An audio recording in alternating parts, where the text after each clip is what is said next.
সম্মানিত দর্শক, আসসালামু আলাইকুম। আমার যে এই আঙ্গুর গাছটা ভাই, এই বছর তো আপনার ফল আসে নাই, ফুলও আসে নাই।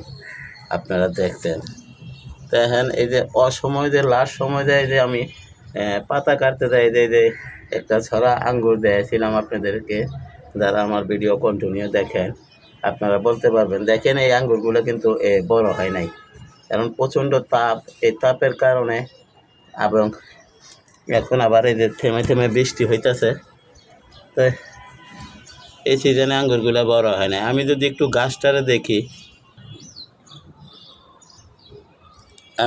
এই গাছটারে দেখি, গাছটারে কিছুদিন আগে আপনার এই জলা পাতাগুলা কেটে দিয়েছিলাম।